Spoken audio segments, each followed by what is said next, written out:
Today we are going to discuss introduction to HRM and the contemporary issues in HRM, and we have Professor Venkatraman from Faculty of Management Studies, Delhi University as our guest here. I request Professor Venkatraman to start with the objectives and the issues involved in human resource management. Professor. Okay.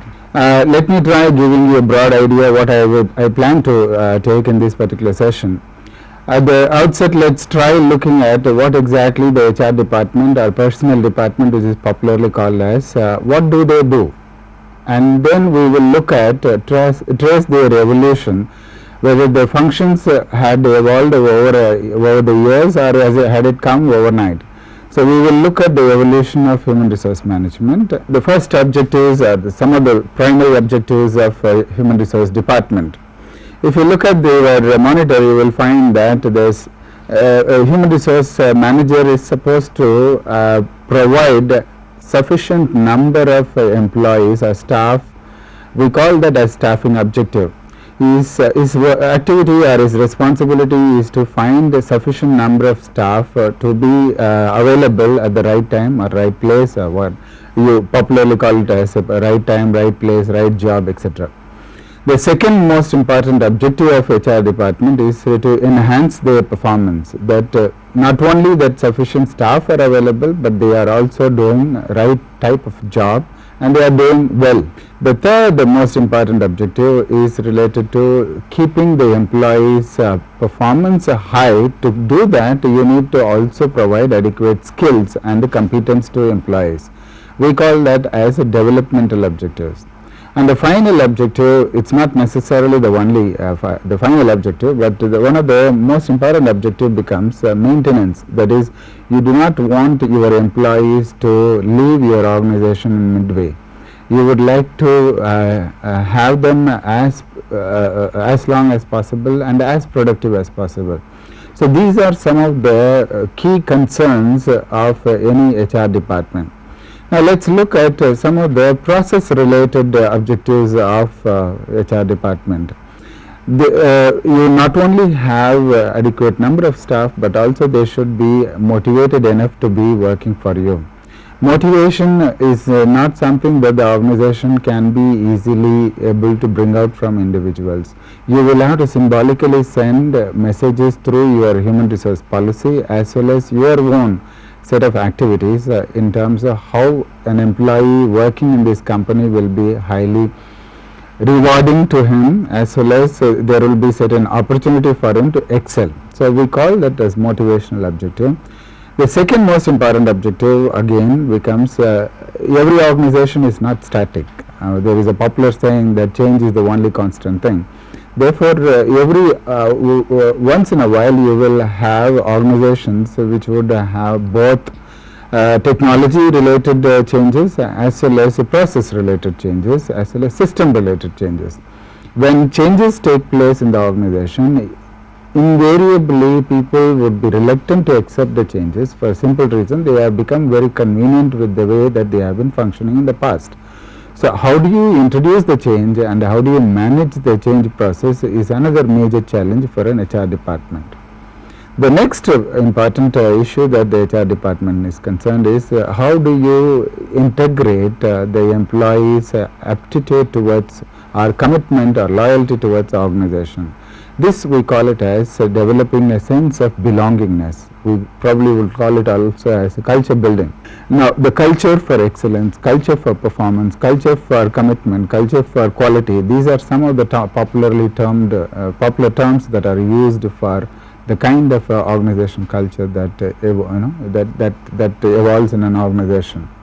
And the last but not the least among these objectives is the administration related or administrative objective, that employees are given their dues in terms of holidays or salary, their perks and benefits, or their minimum number of working hours or maximum number of working hours, etc. Whether they are looked after in terms of their medical benefits, their travel requirements, or their children's education, etc., etc. These are some of the administrative objectives of HR department. Now, these are all the overall objectives of an HR department. Let's try looking at what exactly are the specific responsibilities or activities that the HR department performs. If you look at it, you will broadly classify the HR department's activities or the nature of their responsibilities into three broad categories. One, we call it as employee resourcing. The second, we call it as employee relations, and the third, we call it as administrative objectives. Now, let's look at some of the topics here. Some of the responsibilities that they have. Human resource planning, which is popularly called as manpower planning. Then recruitment of staff. At some point of time, I will try to distinguish between the word manpower planning and human resource planning. There is also a terminological difference in terms of recruitment and selection. Popularly, we call this as recruitment, but there is a difference, technical or theoretical difference between recruitment and selection.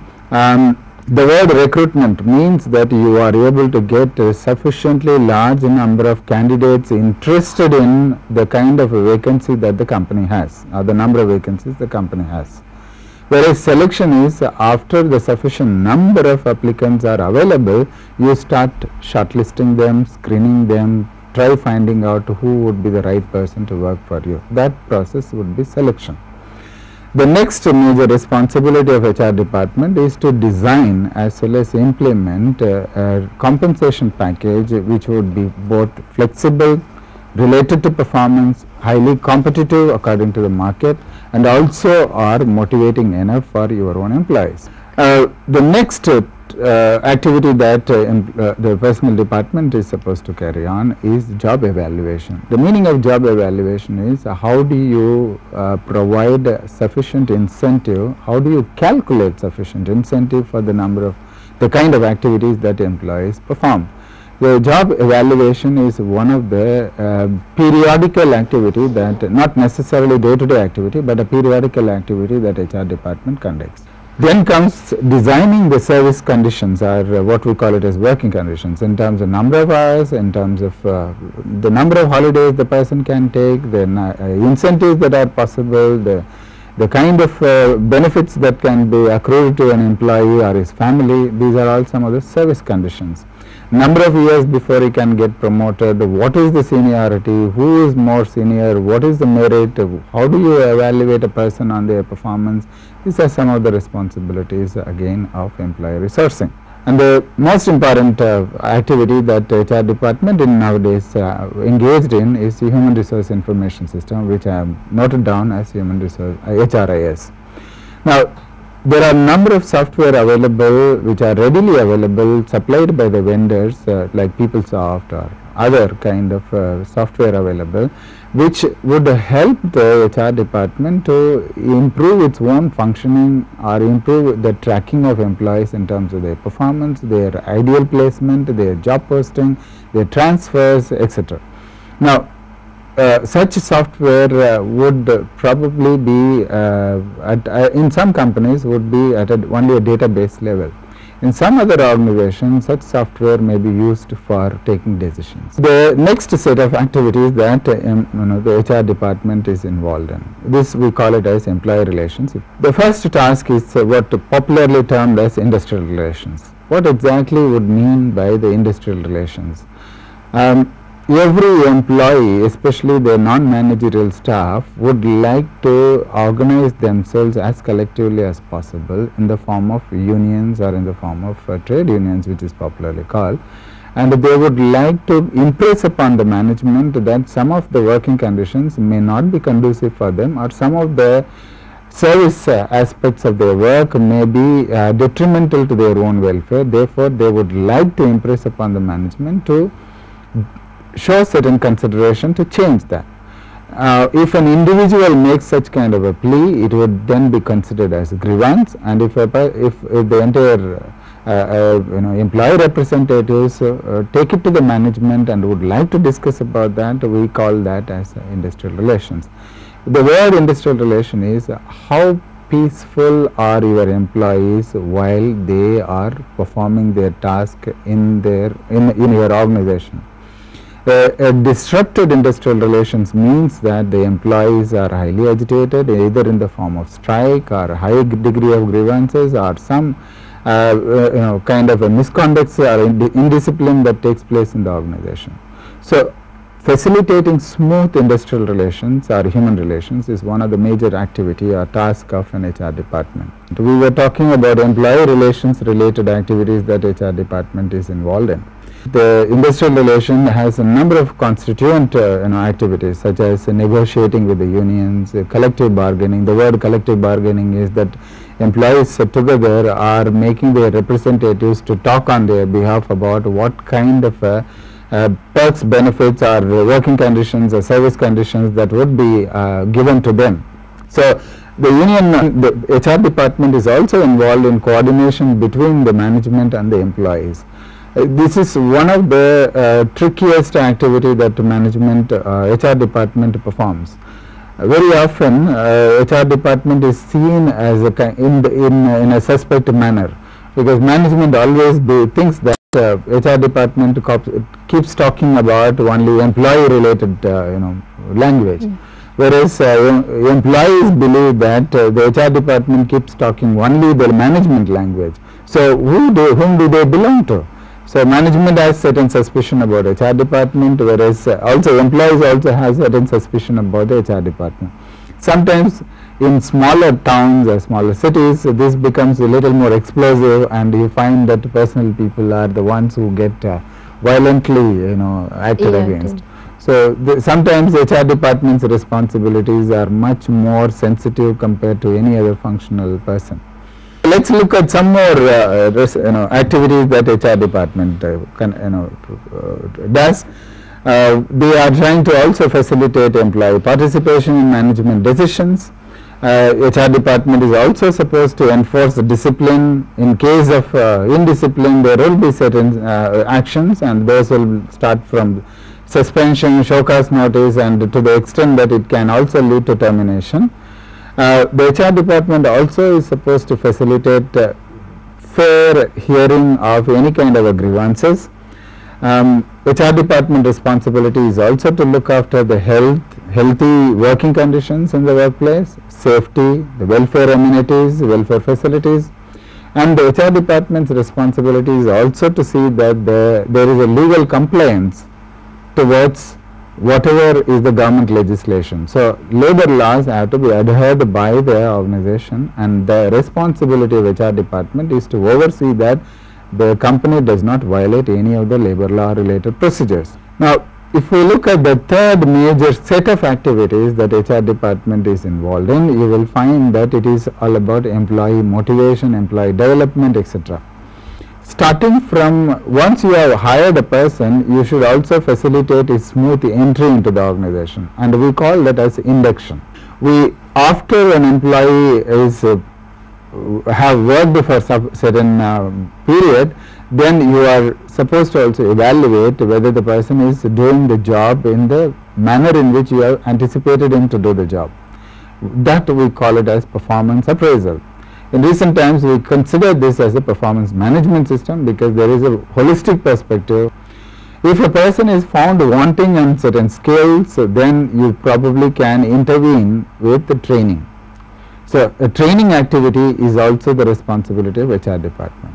If an employee wants to have a training off the job, not necessarily on the job training, then the HR department also tries to find whether there are educational institutions or academic institutions or professional bodies which can conduct training programs such as management development or certain management development programs, etc., which can be conducted by, let's say, institutions like IIMs or Faculty of Management Studies or places like that, where the company employees are sent or executives are sent for upgradation of their skills or qualifications. The HR department is also to look after the career progression. The meaning of career progression is that the employees are promoted in time, and they are promoted on the basis of certain standard parameters. What the meaning of what I am trying to say is that you need to promote people on the basis of either merit or on the basis of seniority or a combination of them. So such a policy needs to be spelled out clearly. For example, what do you mean by merit? Is it performance appraisal based kind of a merit, or is it something else? Similarly, what is seniority? Now, the problem with the seniority, determination of seniority, is whether the number of years you worked in the company, the number of years you have worked in the department, or number of years you have worked in the particular job. What makes a person senior most? So, these are some of the definitive statements that has to be there in the promotion policy. Similarly, if an employee is found to be highly capable, but is not showing any interest in the job, then what kind of a remedial measure can you take? A person is highly competent, but he is not interested in the job. So, you probably have to design a job, or maybe give statements like job enrichment, job enlargement, job rotation. At some point of time in your own study material, you will come across such kind of a language or concepts. One of the tasks of HR department is to find such people and try taking remedial measures. One of the remedial measures is try counseling them, give them a kind of an understudy to one of the excellent managers, and such kind of a people you may be able to turn them around in terms of their performance. These are some of the key responsibilities or activities or duties of HR department. Now, friends, if I were to recollect, or rather I would like to summarize what I have said so far. HR department's activities can be broadly classified in terms of what exactly they are trying to achieve. Now, there should be adequate staff or adequate number of employees, and they should be performing, and whenever there are changes in the organization, the employees must be acceptable to those changes. And these are all the overall objectives, in a nutshell, overall objectives of HR department. Now, we have seen in the last three transparencies that what are the specific activities that HR department carries out. Now, how these responsibilities came to be part of HR department? Today we call this term HR department. In some of the organizations they are called as personnel department. In some of the other organizations they are called differently. Now, has these activities came to an HR department from its inception, or has it evolved over a period of time? And that's what we will be looking at in our next stage of our discussion, that's about evolution of human resource management concept. Now, any of you who had seen Modern Times of Charlie Chaplin would appreciate what I would be trying to say now. If you have not seen it, I would urge that you have a look at that particular movie, and you will understand the initial stages of industrialization and what kind of troubles an employee of a company was, or an industry was, or a factory was going through. In the initial stages of industrialization, largest number of employees had come from the rural background, agricultural base. Many of them had to move to cities or towns to seek a job, because at that point of time industrial job was considered better paying, more lucrative, or more rewarding, etc. So, large migration took place from agricultural base to industrial base. In the initial stages, the organizations, or rather the individual employees, when they moved to cities or townships, they did not have anybody to take care of them. So, they would live in some kind of a slums or shanties, and they would often fall sick because the hygienic conditions were poor, and they would leave their family back in the villages, and they would be working alone. Sometimes they may have their food, sometimes they may not have their food, and the payment to them in those days was such a pittance that they wouldn't be able to really buy any kind of sufficiently nutritious kind of food. So more often than not, these employees would be hired, and as long as they were good, they would be kept in the company, and if they were not good, they would be fired. So there is no guarantee that you will continue to work in a company if you got a job. So today, even today, that such a scenario exists in many places, wherever people who are hired and fired. I am talking about even in a factory situation, not necessarily in a multinational company. Over the years, what had happened was the organizations, the managers in the organizations found that when employees fall sick, then they had to find somebody new to that job. The whole process starts. The person would not be competent, and they would have to train that person all over again. So if a person was falling sick, it is because either he was poor, the payment was not sufficient, he wasn't able to get sufficient meal, or he was falling sick because he drank some kind of a non-potable water, or lived in a unhygienic condition, etc. And his children were suffering because they were living in their villages, and he would not be able to really supplement any income to them. Such kind of conditions were witnessed by management, and the management thought that why not we provide all such amenities to such people, to the employees, and let employees forget about their own problems of accommodation, medical benefits, or transport or schooling, etc. So what management did was build townships, and these townships were so inclusive in its nature that they would have hospital, they would have entertainment center, they would have schools, they would have transport facility, they would have all the facilities that are available at one place, including the canteen within the premises, working premises or factory. And these were all considered as gesture on the part of management that the employees will not be too much worried about these these kind of requirements. Concentrate on they the can work. concentrate on the work, and they will be highly productive. So these were called as welfare amenities, and the management had to appoint somebody who will be looking after such kind of amenities or functioning of such amenities, and that was the beginning of what we call it as the welfare officer. Right? The person who looks after all these amenities, that was the person who was looking after some activity related to employees. Even today you will find in majority of the organizations which are large and even the education systems, they have welfare officers. That's true. So even those which have a large township based organization would have welfare officer. Almost all public sector undertaking will have this concept of welfare officer.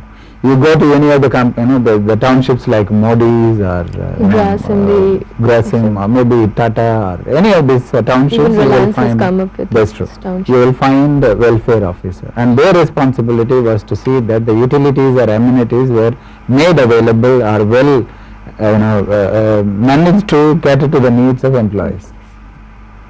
Now, over the years, the employees were taken care primarily by, primarily vis-a-vis their welfare requirements. Over the years, I would like to just bring this only from the Indian context. Maybe students who are abroad would try making a similar kind of a comparison in their respective companies, in their respective countries. In India, since the early stages of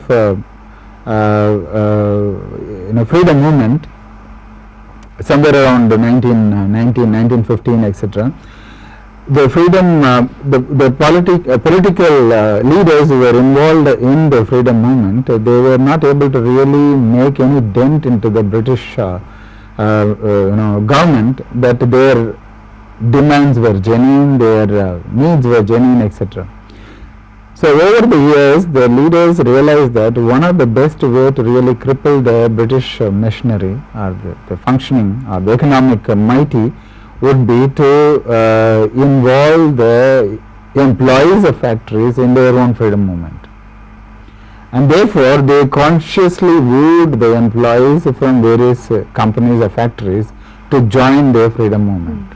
And when the employees started moving towards being sympathetic towards the freedom movement, the Britishers realized that it is time for us to really set something very sympathetic, that the government is also at that time very sympathetic towards the employees.